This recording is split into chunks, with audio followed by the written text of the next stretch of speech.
Eu quero que você abra a Bíblia comigo, no livro de Jonas, no capítulo 1. Jonas, capítulo 1. Vamos ler o verso 1. Veio a palavra do Senhor a Jonas, filho de Amitai, dizendo... Veio a palavra do Senhor a Jonas, filho de Amitai. Hoje nós vamos introduzir este livro. E vamos falar sobre o homem, o seu tempo e a sua mensagem. Certamente Jonas foi o mais estranho dos profetas.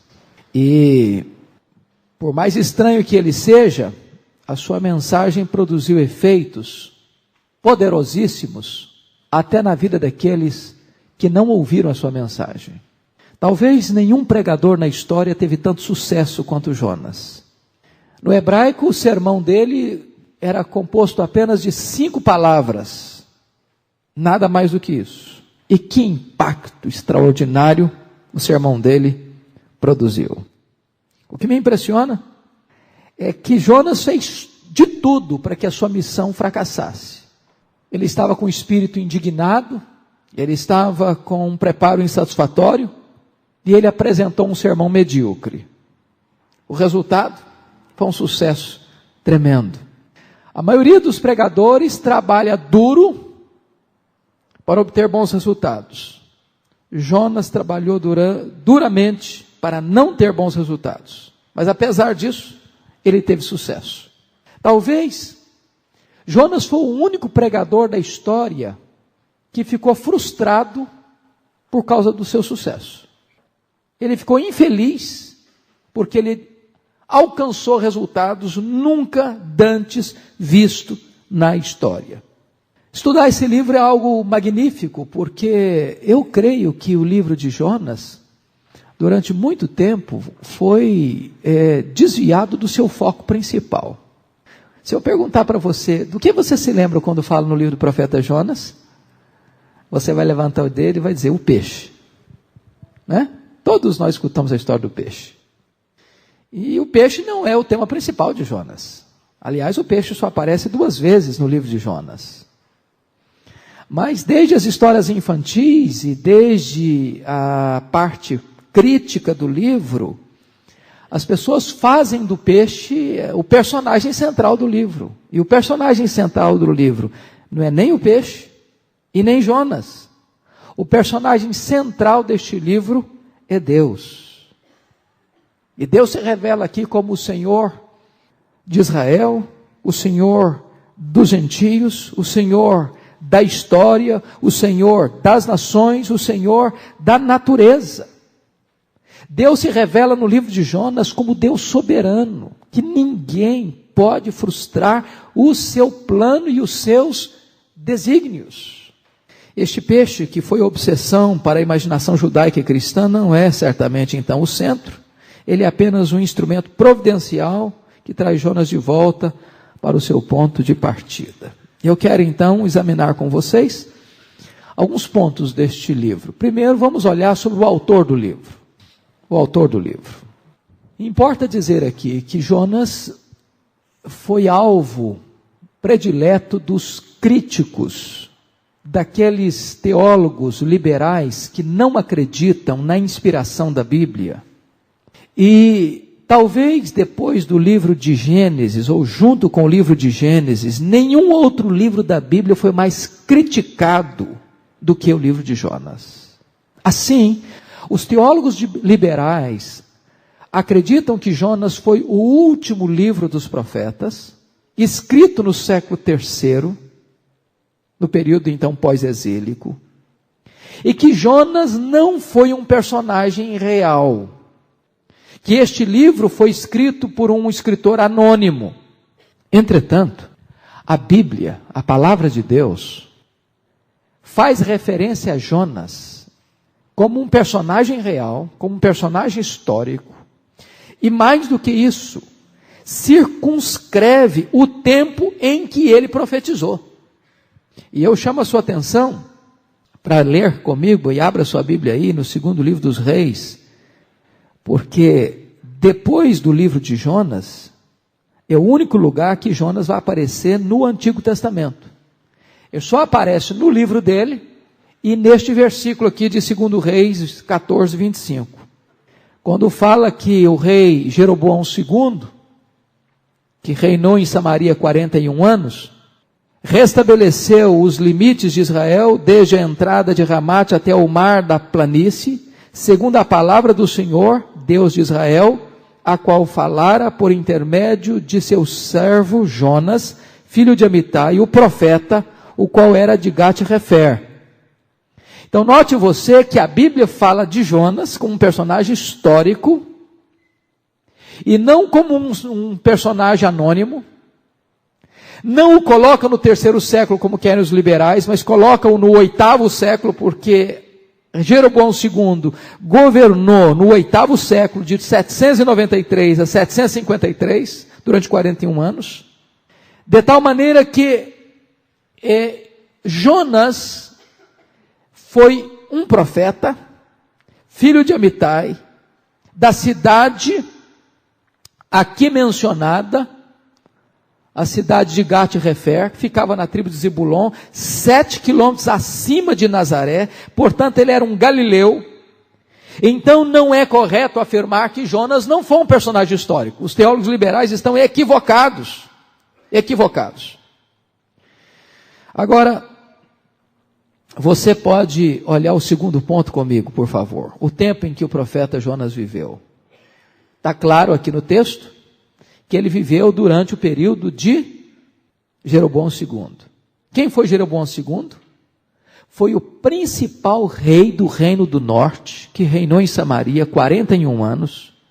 E no reinado deste homem, Israel alcançou o apogeu da sua evolução econômica, de riqueza, de prosperidade interna e também de paz nas fronteiras, porque os inimigos de Israel estavam em baixa. Até mesmo a Síria, que era um império que estava se despontando, estava com a sua sanha conquistadora bem apagada. Então, nesse período que o profeta Jonas profetizou em Israel, na Galileia, Israel estava vivendo um tempo de prosperidade interna e de paz nas fronteiras. Mas ao mesmo tempo, estudamos isso em Amós, e ele é contemporâneo de Amós e de Oséias, a nação começa a se corromper internamente. Por quê? Porque os ricos se tornam muito ricos, começam a esmagar os pobres, os juízes começam a se mancomunar com os ricos para vender sentenças. Ao mesmo tempo da corrupção e opressão econômica, o país entra numa derrocada moral e também numa decadência espiritual de galopante apostasia. É nesse tempo que Jonas se levanta para profetizar. Preste atenção, que a única referência dele é que ele profetiza que haverá um tempo de paz e de prosperidade, de conquista militar por parte de Jeroboão. Portanto, esse homem é um homem nacionalista. Possivelmente esse fato até deu a Jonas um aspecto ideologizado, e que fez de Jonas um profeta que esperava, como nenhum outro nacionalista judeu, um tempo de glória para a sua nação. Aqui está o pano de fundo, porque ele não quer ir a Nínive. Porque ele sabe que Nínive, capital da Assíria, era a nação, era o povo, que mais risco podia trazer à sua nação, a nação de Israel. Era a única nação, talvez, que pudesse lançar uma sombra de medo ao seu povo e que mais tarde poderia se levantar para destruir o seu próprio povo. Então Jonas não consegue entender como Deus pode amar os seus inimigos, no mínimo potenciais. Ele não pode entender que Deus possa querer salvar aqueles que eram um risco para a segurança e a estabilidade política deles. E aqui está a razão por que Jonas, mais tarde, você vai notar, está com dificuldade de ir a Nínive. Terceiro ponto, um livro sob ataque. Os teólogos liberais, do alto de sua pretensa sapiência, negaram a historicidade do livro, tentando colocá-lo no período pós-exílico. E aqui eu quero que você acompanhe com muito cuidado comigo. Porque quando você abre os comentários, e eu fico até preocupado, porque você abre os comentários de teólogos até reformados, e eles dão muita cancha para os teólogos liberais, dão muita ênfase, e parece que dão até credibilidade a determinadas coisas que eles levantam. A ponto dos teólogos liberais dizerem que o livro de Jonas é o calcanhar de Aquiles da Bíblia. Que este livro não é um livro histórico, que este livro é uma novela espiritual, é uma lenda. Na verdade, Jonas não existiu. Na verdade, essa história narrada não existiu. Na verdade, Jonas não é um personagem histórico. Na verdade, esse livro não foi escrito no 8º século, foi escrito no 3º século, por um autor anônimo. E ele não tem a pretensão de ser um livro de registro histórico, mas apenas narrando lições morais e espirituais. E essa é a tese, então, dos teólogos liberais, negando completamente a inspiração deste livro e negando completamente a historicidade desse livro. Nenhum livro do Antigo Testamento é mais alvo das críticas acirradas dos teólogos liberais do que o livro de Jonas, juntamente com o livro de Apocalipse. E por que é que os liberais têm tanto interesse de negar a veracidade, a historicidade e a inspiração deste livro? Exatamente por causa da questão do milagre. Ora, se Jonas foi engolido por um grande peixe, e ficou 3 dias no ventre de um grande peixe, e depois foi vomitado por esse peixe, consciente, isso não pode explicar-se a não ser por um milagre. E como os liberais não acreditam em milagres, eles negam o livro. Mas aqui está uma farsa. Por que farsa? Porque o milagre no livro de Jonas não é só a história do peixe. O livro todo é uma série de milagres. A tempestade que Deus mandou atrás de Jonas é um milagre. A tempestade acalmar quando Jonas é jogado no mar é outro milagre. O fato de ele ser jogado e imediatamente está um peixe preparado para engoli-lo é outro milagre. O fato de ele passar 3 dias e 3 noites no ventre de um peixe conscientemente ao ponto de estar podendo orar é outro milagre. O fato do peixe vomitá-lo no lugar certo para que ele cumpra a missão dele é outro milagre. O fato de ele pregar e uma cidade inteira se converter é outro milagre. O fato de Deus levantar uma planta num dia e depois mandar um verme cortar a planta no outro dia é outro milagre. Então o livro todo é um milagre. Não adianta tentar negar uma coisa e afirmar a outra. Mas mais do que isso, irmãos, mais do que isso. Há um fato curiosíssimo do livro Stranger Than Science, mais estranho do que a ciência, da experiência de James Barclay. E isso está registrado nos anais do Almirantado Britânico, de um homem, James Barclay, que foi engolido por uma baleia. E isso está fartamente documentado. É bem verdade que este homem, o livro do Dr. Frank Edwards, é bem verdade que este fato não aconteceu da mesma forma de Jonas. Este homem estava pescando e de repente essa baleia bateu no barco, ele foi cuspido do barco e foi engolido por esse peixe. E ele foi removido, inconsciente, tendo sérios problemas mais tarde da pele, que ficou escamada o tempo todo.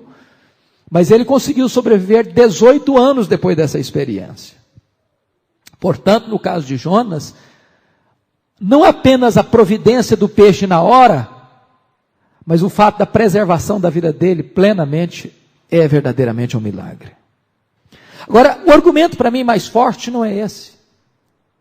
O argumento mais forte para mim é que se nós negarmos a historicidade de Jonas, nós teremos que admitir que Jesus faltou com a verdade.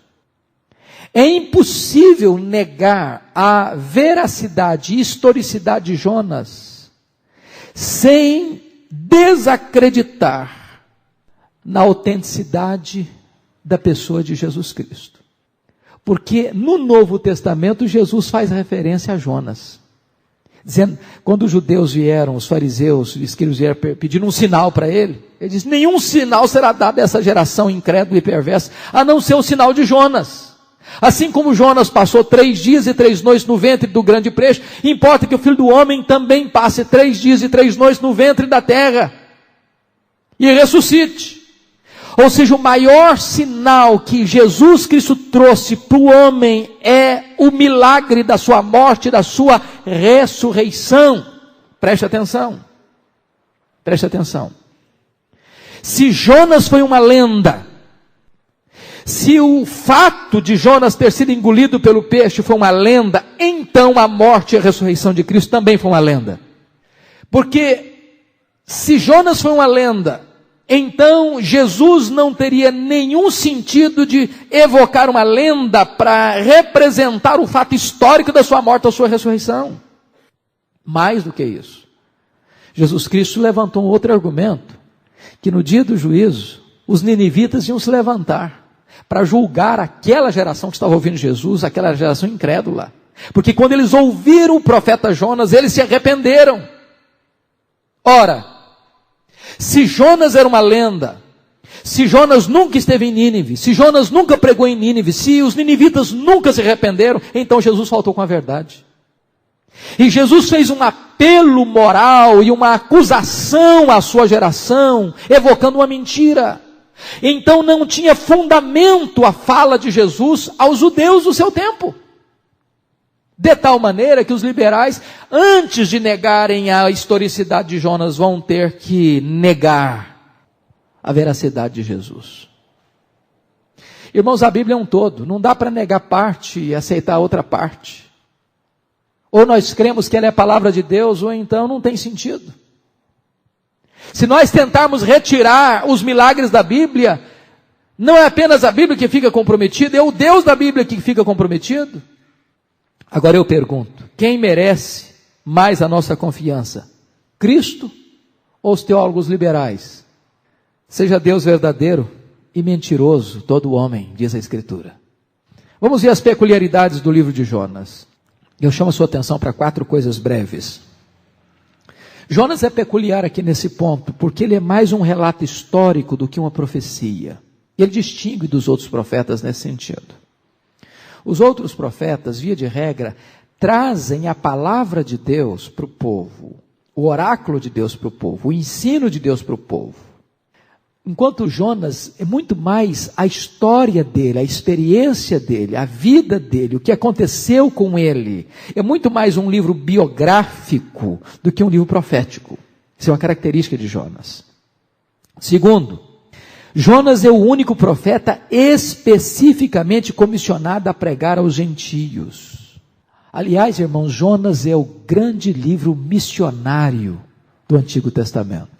Jonas é o João 3,16 do Antigo Testamento.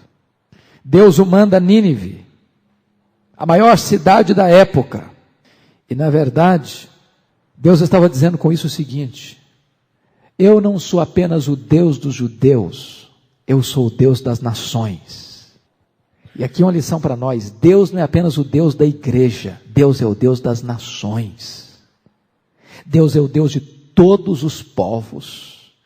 Deus não faz acepção de pessoas.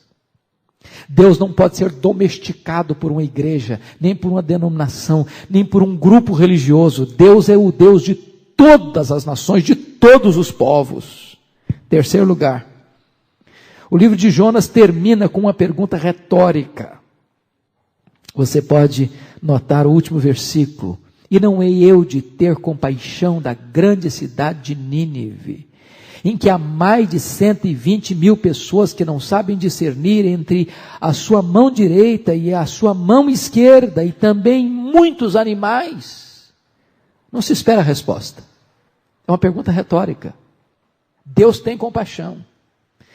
E o único livro que termina com a pergunta dos profetas é Naum. Lá no capítulo 3:19 diz: não há remédio para a tua ferida, a tua chaga é incurável, todos os que ouvirem a tua fama baterão palmas sobre ti, porque sobre quem não passou continuamente a tua maldade? Notem que Jonas e Naum têm uma ponta em comum. São os únicos dois livros que terminam com pergunta retórica. É que Jonas pregou a salvação de Nínive, Naum pregou a condenação de Nínive. Portanto, tanto a misericórdia quanto a justiça de Deus são anunciados na cidade de Nínive. Aos que se arrependem, misericórdia; aos que se endurecem, o juízo. Que, em quarto lugar, o livro de Jonas descreve o maior protótipo da morte e da ressurreição de Jesus Cristo. Vários livros representam verdades cristãs no Antigo Testamento. Por exemplo, Êxodo fala da redenção. Levítico fala de santidade. Isaías fala de salvação. Jeremias fala de justiça. Mas o livro de Jonas fala da morte e da ressurreição de Jesus Cristo, as duas mais importantes doutrinas do cristianismo. Este é o foco deste livro. E aí, irmãos, eu gostaria de brevemente, então, de imediatamente passar para o ponto principal do estudo de hoje, na parte introdutória, que é a teologia do livro de Jonas. A teologia do livro de Jonas. Para que esse livro foi escrito? Por que esse livro está na Bíblia?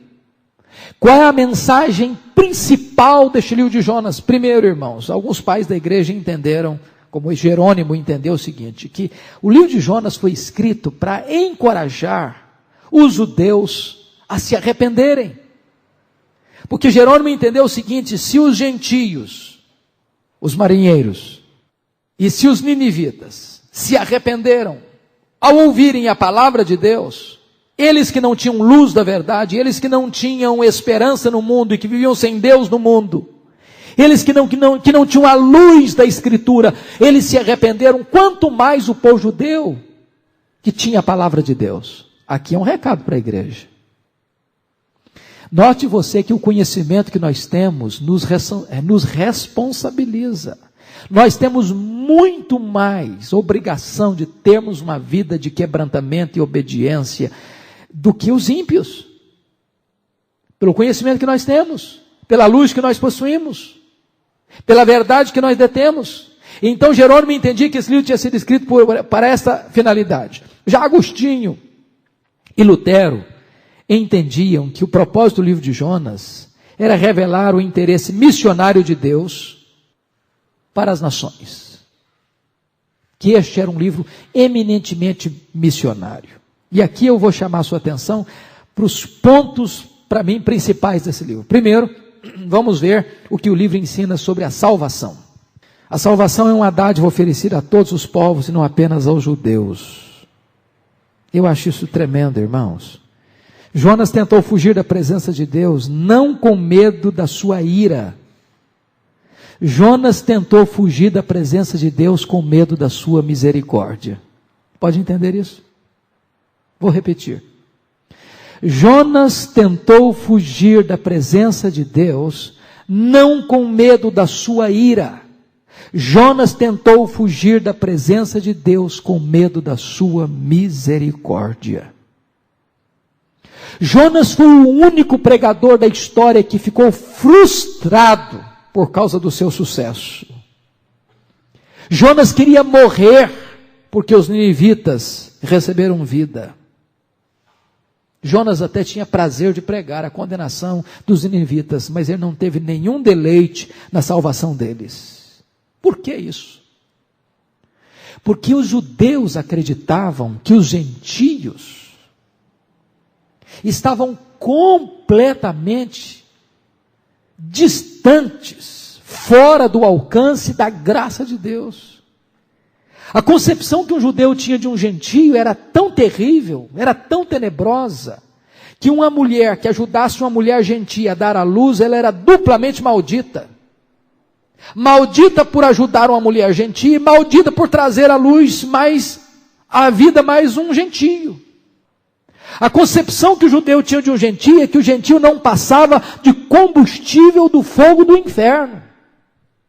Se uma moça casasse com um gentio, a família judia precisava fazer o seu funeral simbólico.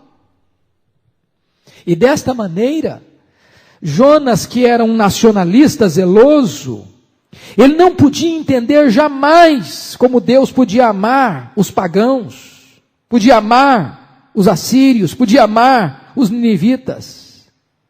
Mas Deus revela para Jonas que ele tem o direito de usar a sua misericórdia com quem ele quiser.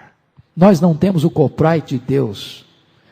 Ele é o Senhor do mundo, Ele é o Senhor dos povos, e Ele ama quem Ele quer amar.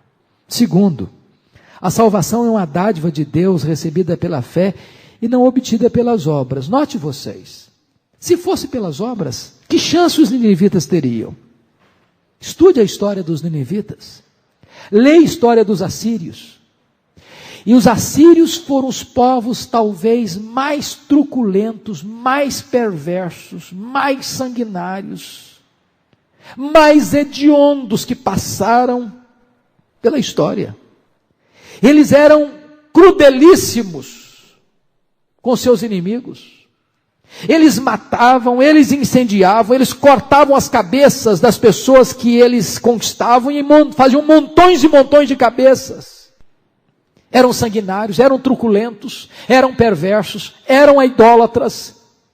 E desta maneira, jamais eles poderiam ser contemplados pela salvação, a não ser que Deus os amasse incondicionalmente e os salvasse pela fé, em vez de pelas obras. Aliás, salvação não é uma conquista do homem, é um presente de Deus. Salvação não é resultado daquilo que o homem faz para Deus, mas daquilo que Deus fez pelo homem.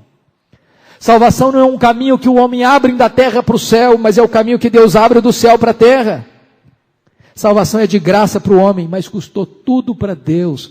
A salvação é gratuita, mas não é barata. 2,9 de Jonas diz: ao Senhor pertence a salvação. Ele dá a quem Ele quer, não é por mérito. Os ninivitas não mereciam nada. Jonas não entendeu isso. Mas vamos ver o que o livro ensina sobre Deus. Irmãos amados, este livro tem como personagem central Deus. O livro começa com Deus falando e o livro termina com Deus falando. E no meio do livro Deus está agindo. Deus fala, Deus age, Deus fala. O que esse livro ensina sobre Deus? Primeiro, Deus é santo e não pode tolerar o mal. Deus não tolerou a maldade dos ninivitas. Se você percebeu, o que Deus diz para ele é o seguinte: olha aí comigo, livro de Jonas. Dispõe-te, vai à grande cidade de Nínive, clama contra ela, porque a sua maldade subiu até mim. Olha que coisa impressionante. A Bíblia diz que Deus não tolerou a maldade de Nínive. Mas mais do que isso, Deus não aceitou a rebeldia de Jonas. Então, Deus não tolera a maldade de Nínive e manda um pregador. Deus não tolera a rebeldia de Jonas e manda uma tempestade atrás dele. De tal maneira que Deus ouviu a oração de Jonas e o libertou do ventre do peixe. Deus ouviu o clamor dos ninivitas e salvou-lhes a alma. Em outras palavras, o mesmo Deus que vê o pecado, vê o arrependimento. Jonas se rebelou e fugiu, Deus mandou a tempestade atrás dele. Jonas se arrependeu no ventre do peixe, Deus mandou o peixe vomitá-lo. O povo de Nínive se arrependeu e Deus o salvou. Aos convertidos Deus perdoa e salva, aos de coração duro Deus repreende e corrige. Em outras palavras, irmãos, o Deus apresentado em Jonas não é bonachão. Não é aquela figura de um velhinho senil, assentado numa cadeira de balanço com as barbas brancas, assistindo o que está acontecendo no mundo. Não, Ele é o Deus que age, que intervém, porque Ele é santo e Ele não pode tolerar o mal. E Ele não faz acepção de pessoas. Ele julga o pecado nos ímpios, nos ninivitas, e julga o pecado no seu profeta. Ele não tem predileção e Ele não faz acepção de pessoas. Segundo lugar, Deus intervém na história e ninguém pode impedir a sua mão de agir. Deus está sempre em ação. Note você, que o que acontece no livro de Jonas não é acidental, não é coincidência. Não é. Nínive está em pecado, Deus levanta um profeta. O profeta foge, Deus manda uma tempestade. Os marinheiros clamam e Jonas é jogado no mar. Jonas é jogado no mar, Deus manda um peixe. Jonas clama a Deus no vento peixe, Deus escuta a oração dele e manda o peixe vomitá-lo. Jonas clama na cidade, o povo se converte, Deus suspende o juízo. Jonas vai assistir o espetáculo da destruição e fica frustrado, porque Deus suspende o castigo e derrama misericórdia. Deus faz botar uma planta, Jonas se alegra. Deus corta a planta, Jonas chora, quer morrer. O tempo todo é Deus que está agindo e intervindo na história. Deus é o agente deste livro. Deus é o protagonista desse livro. Terceira lição. Deus é misericordioso e salva até mesmo os nossos inimigos. É incrível isso. Mas Deus se recusa a ser inimigo dos nossos inimigos. Às vezes nós achamos que Deus é partidário nosso. Se a gente não gostar de alguém, Deus não vai gostar desse alguém também. Mas Deus se recusa a ser inimigo dos nossos inimigos. Deus é misericordioso. Ele é gracioso. E o amor de Deus por você e por mim, não é porque nós tenhamos qualquer merecimento desse amor. Deus nos ama, porque Ele é amor. Ele nos ama não por causa de nós, Ele nos ama apesar de nós. Está aqui a grande verdade desse livro de Jonas. Deus se interessou a tal ponto pelos ninivitas que Deus disse para Jonas: Jonas, você está triste porque uma planta morreu? Não terei eu compaixão de mais de 120 mil pessoas que não sabem discernir entre a mão direita e a mão esquerda? Não importa se esse povo é truculento, é sanguinário, é rebelde, este povo foi criado por mim e eu amo este povo, apesar deste povo. E Deus ama este povo, mesmo esse povo sendo o povo inimigo de Jonas. Deus não faz acepção de pessoas. E foi isso que Pedro entendeu. Lá em Atos 10:34, Pedro disse: então Pedro, tomando a palavra, disse: na verdade reconheço que Deus não faz acepção de pessoas. Deus não é propriedade nem sua, nem minha, nem da igreja. Deus é o Senhor soberano absoluto de todo o mundo. Quarta lição. Deus conduz os seus planos à consumação e nenhum deles pode ser frustrado. Jonas pensou que podia ser mais sábio do que Deus. Disse: não, Deus está querendo mandar um profeta lá em Nínive, mas eu não vou, quero ver o que Deus vai fazer. Eu não vou, pronto. O que é que ele fez? Diz o texto que ele se dispôs, mas para fugir da presença do Senhor. E o que é interessante notar é que Nínive ficava no leste, no nascente do sol. Ele pega o navio, vai para o oeste, para o poente do sol. Onde ficava Tarsis? Tarsis ficava na região da Espanha. E naquele tempo a Espanha era o último limite da terra conhecido. Em outras palavras, ele foi para o fim do mundo. Ele diz: Deus não vai me achar. Eu vou para um lugar tão distante. Se você, eu vou trazer isso para domingo, para quarta-feira que vem. Um outro fato curiosíssimo é que Tarsis era um lugar onde não estava a palavra de Deus. Em outros termos, ele estava pensando o seguinte: eu vou sumir do mapa, eu vou para o fim do mundo, porque lá nunca ninguém vai perturbar a minha consciência, me exortando com a palavra de Deus. É aquele camarada que sai da igreja e disse que não quer que ninguém fale de Bíblia com ele, que ninguém o convide para ir numa igreja, porque no lugar que ele vai não tem igreja mais. É o camarada que quer sair de Deus e cortar todas as pontes de contato com Deus. Ele pensa que pode frustrar os desígnios de Deus. Mas deixa eu dizer para você, Deus é inescapável. Ninguém pode fugir de Deus, ninguém pode se esconder de Deus. Deus tudo vê, Deus vê a todos. Para Ele, luz e trevas são a mesma coisa.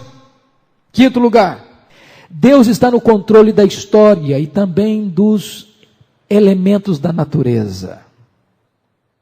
Como isso é maravilhoso, irmãos. Hoje, com a tecnologia, a gente perdeu muito de vista esse fato. Não é verdade? Porque hoje a gente pensa que as coisas acontecem automaticamente. Nós estamos nos tornando deístas práticos. Já perceberam isso? A gente sabe se vai chover, se não vai chover. Você sai de casa, procura o canal da meteorologia para saber como é que vai ser o dia, quase como se fosse um horóscopo. E aí, parece-nos que nós tiramos essa questão da confiança de que Deus intervém nas leis e nas forças da natureza que Ele criou. Talvez Jonas precisava dar uma olhadinha lá no canal do meteorologia, se naquela viagem não ia existir uma tempestade, porque se tivesse uma tempestade, ele nem embarcaria. Agendaria a viagem para a semana seguinte. Mas na verdade, o mesmo Deus que comissiona Jonas é um Deus que é capaz de provocar uma tempestade. O Deus que fala a um profeta, fala a um peixe. O Deus que comissiona um profeta, fala para um verme, e um verme escuta Deus falando. Vai lá e corta a planta. Já pensaram nisso? Que não disse baleia. Tudo faz crer que é uma baleia mesmo. No caso do homem lá da Inglaterra, Sr. Barley, foi uma baleia que o engoliu. O que é tremendo é que o peixe, a tempestade e o verme não questionaram a voz de Deus e prontamente obedeceram à voz de Deus. O profeta de Deus escutou Deus falar e se rebelou. E mesmo depois que Deus o disciplinou, e ele ficou 3 dias e 3 noites no ventre do peixe, mesmo depois de a contragosto fazer a obra de Deus, ele não mudou de posição. Ele fez, mas não com prazer. Porque o livro termina e Jonas está emburrado. Eu não sei se ele mudou, nem você. 6ª lição. Jonas é fiel, ou melhor, Deus é fiel, e sua fidelidade é maior do que a infidelidade do homem. Que coisa linda, irmãos. Graças a Deus que está na Bíblia. Ainda que nós sejamos infiéis, Deus permanece fiel, porque não pode negar-se a si mesmo. Já pensou se Deus tivesse nos dar uma descartada toda vez que a gente pisar na bola? Já pensaram nisso? Não, meu filho, olha, você pisou na bola comigo, você está fora do jogo. Fora de chance. Acabou. Agora você está arriscado o meu mapa. Irmão, se Deus fizesse isso conosco, todos nós já estaríamos no time de reserva há muito tempo. Deus diz para Jonas, vai Jonas, dispõe-te, vai a Nínive, clama contra ela. O Jonas se dispôs para fugir. Jonas desistiu de Deus, Deus não desistiu de Jonas. Jonas foi infiel, Deus permaneceu fiel. Jonas tentou frustrar o projeto de Deus. Deus disse, no meu projeto não pode ser frustrado. Você vai, eu estou mandando ir, você vai. Se você quer ir, não quer ir, isso é problema seu, mas você vai assim mesmo. E mais, os resultados do ministério não passaram pelas atitudes e nem pelas motivações de Jonas. Aqui há um grande perigo, viu? Preste atenção nisso. Se você não tem a motivação certa na obra de Deus, os resultados podem até não serem frustrados. Porque Deus faz a obra com você, sem você e apesar de você. Os resultados colhidos em Nínive não tinham a ver com a motivação, nem com os sentimentos de Jonas, mas com o propósito soberano de Deus. Deus é fiel, ainda que nós sejamos infiéis. 7º lugar, Deus tem seus ouvidos abertos para ouvir as orações. O livro de Jonas está repleto desta verdade preciosa. Os marinheiros oraram e Deus escutou. Oraram os seus deuses, eles não conheciam um Deus verdadeiro. Na hora que eles escutaram sobre o Deus verdadeiro, diz a Bíblia que eles temeram. Jonas orou do ventre do peixe e Deus escutou. Os ninivitas clamaram e Deus escutou. Às vezes a gente pergunta assim, será que Deus escuta só crente? Eu não tenho dúvida de que muitas pessoas que nunca conheceram Deus, Deus que sonda os corações, conhece as intenções e sabe a condição de cada pessoa, que Deus é o Deus que escuta o clamor das pessoas que buscam por Ele. Mesmo que essas pessoas tenham muito pouca luz de conhecimento. Deus escutou os marinheiros, Deus escutou os ninivitas. Deus responde às orações. Aliás, as intervenções de Deus na história, irmãos, são em resposta às orações. Em último lugar, Deus é o Deus de todos os povos e não apenas dos judeus. Esta foi a quebra do paradigma da teologia de Jonas. Jonas acreditava, como nacionalista judeu, que Deus era o Deus dos judeus. E Deus diz: não, eu sou o Deus das nações. Sou o Deus das nações. Aliás, Israel tinha sido chamado para ser luz para as nações. A igreja é chamada para ser luz para as nações. Vamos ver um outro ponto. O que o livro ensina sobre Jonas? Já vimos o que o livro ensina sobre a salvação, o que o livro ensina sobre Deus. Vamos ver agora em terceiro lugar o que o livro de Jonas ensina sobre o próprio Jonas. Vamos ver qual é o perfil de Jonas nesse próprio livro aqui. Primeiro, Jonas tem uma teologia certa e uma prática errada. Notem comigo. Olha o capítulo 1, versículo 9, o que ele disse para os marinheiros. Sou hebreu e temo ao Senhor, o Deus do céu que fez o mar e a terra. Sou hebreu e temo ao Senhor, que fez o mar e a terra. Note você a fala dele, ele teme ao Senhor. Em outras palavras, diz: eu sou um crente. Ele tem a teologia boa, ele professa crer na soberania de Deus, mas ao mesmo tempo ele desafia Deus. Ele afirma que Deus é o Criador do céu e da terra, mas ele tenta fugir da presença desse Deus. Olha a incoerência. Ele diz que teme a Deus, mas ele está fugindo desse Deus. E mais, depois ele discute com esse Deus. Em outras palavras, a teologia de Jonas está em descompasso com a sua vida. Ele tem uma teologia e tem outra prática. Há um abismo entre a sua fé e a sua conduta. Há um divórcio entre a sua teologia e a sua ética. Ele é ortodoxo de cabeça, mas é herege de conduta. Na verdade, Jonas era um homem que tinha uma teologia, um credo ortodoxo, mas uma ética mesquinha.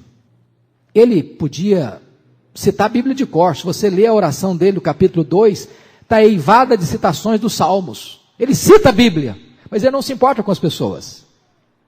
E aqui há um grande perigo, irmãos, de nós nos tornarmos crentes peritos em Bíblia, teologia boa na cabeça, mas a nossa vida está completamente afastada e divorciada e desconectada da teologia que possuímos. Era a igreja de Éfeso, era uma igreja que tinha doutrina boa, e doutrina boa é uma coisa excelente, que nós jamais deveríamos abrir mão dela. Mas nós não podemos apenas contentar com boa doutrina, se essa doutrina não está normatizando a nossa conduta, pautando o nosso comportamento. Esse era o problema de Jonas. Aliás, se você perceber, a queixa de Jonas contra Deus é que Deus é misericordioso. Até onde se sabe, Jonas foi a única pessoa do mundo que reclamou da bondade de Deus. Já pensou em um negócio desse? Ele está bravo, porque Deus é bom. Segundo lugar, Jonas faz a obra de Deus, mas com a motivação errada. Eu acho que Jonas é bem parecido com o irmão mais velho do pródigo. Ele obedece a Deus, mas por obrigação e não por prazer. Ele obedece, mas compulsoriamente e não voluntariamente. Você sabe qual é a diferença de uma coisa para outra, não sabe? Já viu aquela história do pai ou a mãe mandar um filho, uma filha fazer algo? Ele faz com a cara emburrada, mas faz. Faz porque está debaixo da autoridade, não com prazer, não com deleite, não com alegria, não voluntariamente. Jonas era assim, ele obedeceu, porque não tinha outro caminho, não tinha outra opção. Quando teve opção, ele tentou fugir. Já que não dá para fugir, ele obedece. Mas o coração dele não está no que ele está fazendo. Se você perceber, Jonas é o único pregador que espera a condenação dos seus ouvintes e não a salvação dos seus ouvintes. Ele chora de tristeza, porque os seus ouvintes se alegram com a salvação. Jonas tem piedade de uma planta, que ele não cultivou, mas ele não tem piedade de 120 mil pessoas, que estavam perecendo e foram salvas. Jonas quer morrer, porque os ninivitas receberam vida eterna. Ele é um homem com a motivação errada. Mais do que isso, irmãos, Jonas quer mudar a mente de Deus, em vez de mudar a sua conduta. Ele espera que Deus se arrependa da sua misericórdia, em vez dele arrepender-se da dureza do seu coração. Jonas reclama não da severidade de Deus, ele reclama da bondade de Deus. Na verdade, Jonas não consegue amar os desiguais. Ele só consegue amar os iguais. E por isso ele faz a obra de Deus com a motivação errada. Jonas queria misericórdia para si e justiça para os seus inimigos. Terceiro lugar, Jonas quer receber bênçãos, mas ele não quer ser bênção.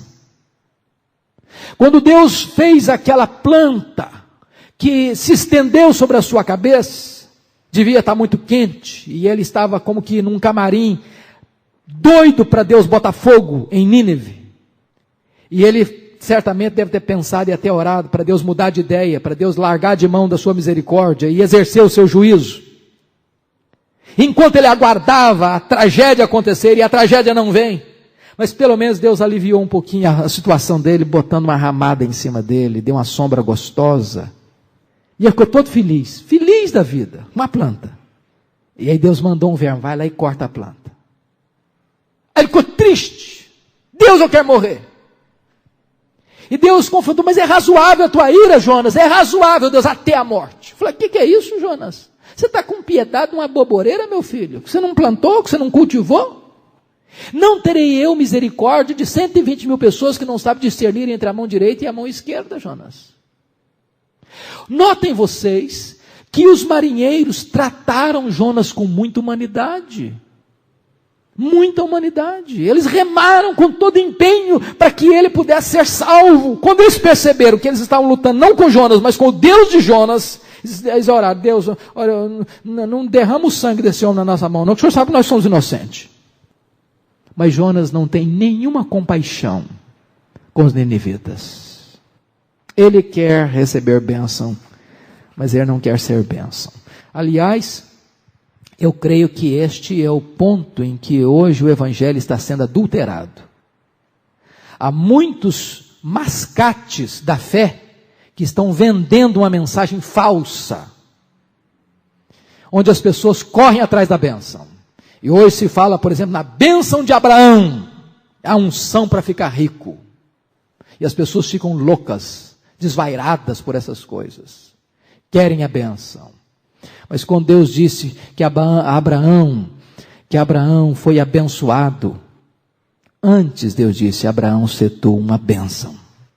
Ser bênção precede a ser abençoado, na ordem de Deus, na prioridade de Deus. Quarto lugar, Jonas prefere morrer a se arrepender. Impressionante isso, irmãos. Preste atenção nisso, Jonas não tem medo da morte. Jonas tem medo de Deus salvar seus inimigos da morte. Jonas está pronto a morrer, ele só não está pronto a se arrepender. Note que ele poderia naquele barco tempestuoso, dobrar os joelhos, Deus, tem misericórdia de mim, eu estou na contramão da tua vontade, Senhor. Eu estou pronto, Deus, a te obedecer, me perdoe. A tempestade certamente teria cessado. Mas ele não demonstra arrependimento. Me jogue na água, eu sou o culpado, você pode me jogar. Em outro falou, eu estou pronto a morrer, mas mudar de ideia eu não mudo. Você conhece gente assim? Eu prefiro ir para o inferno do que mudar. Por que tamanha dureza de coração?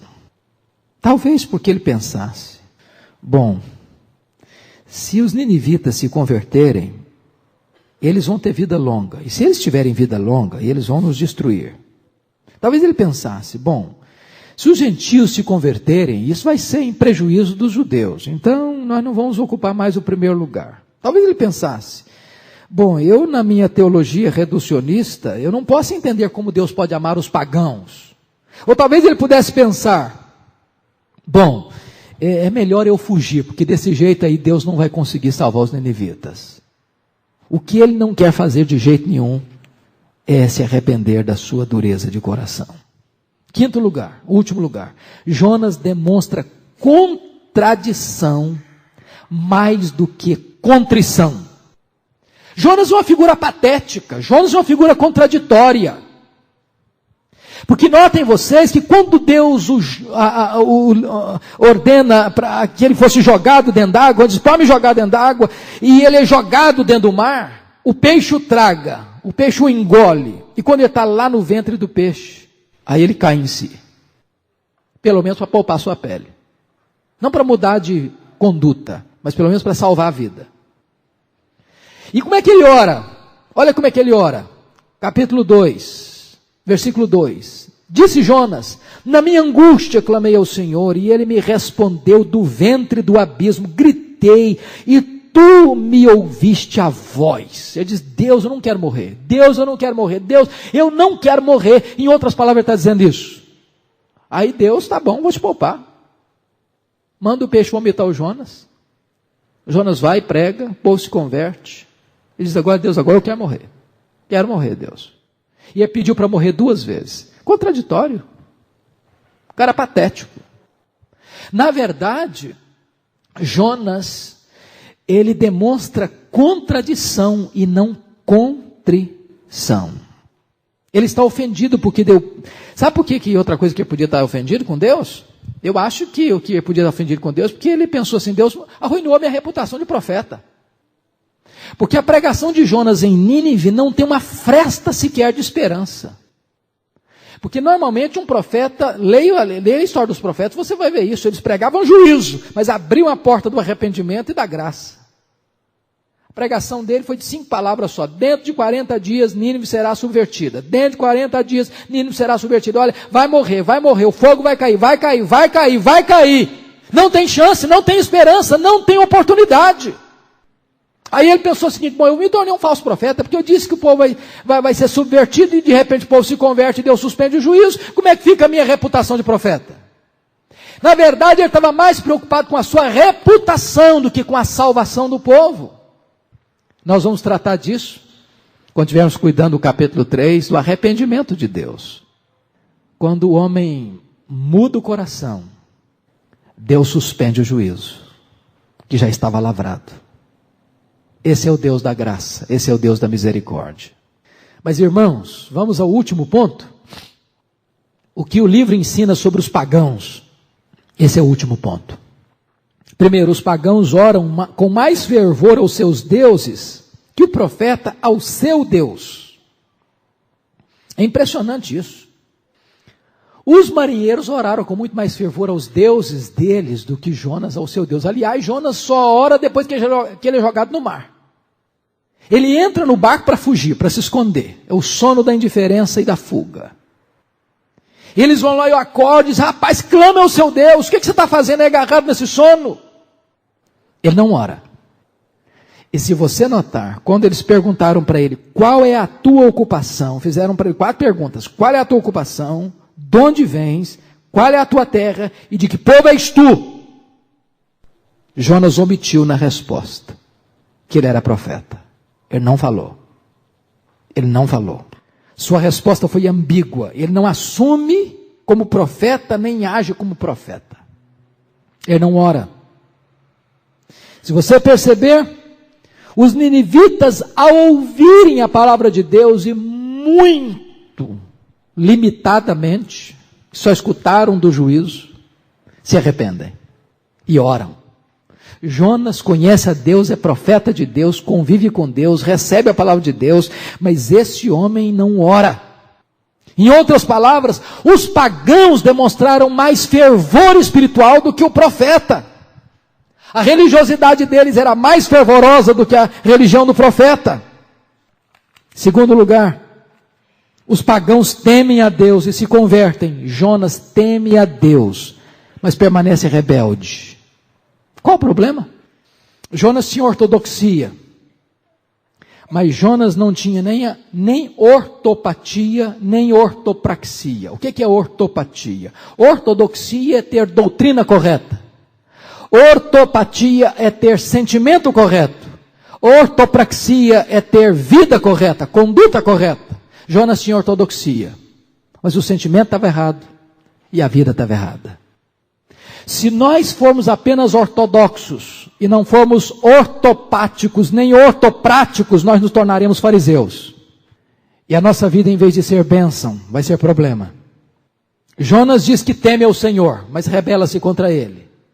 Mas diz o texto que os marinheiros foram possuídos de grande temor. Versículo 10. E no versículo 16 diz que eles temeram em extremo o Senhor. Eles tiveram grande temor e temer em extremo. O profeta só teme, mas desobedece.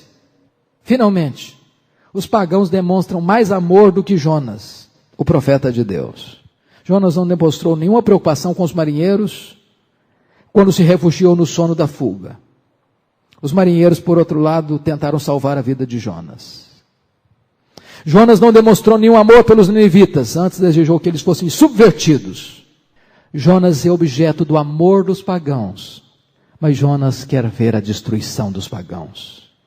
A religiosidade dos pagãos denuncia a religiosidade de Jonas. Irmãos queridos, eu estou convencido de que a vida de Jonas, o livro de Jonas, tem algo muito especial para a minha vida, para a sua vida, para a igreja nestes dias. Que Deus nos ajude. E eu quero conclamar você a orar pela exposição desse livro. E a estar presente conosco às quartas-feiras para estudarmos juntos esse livro.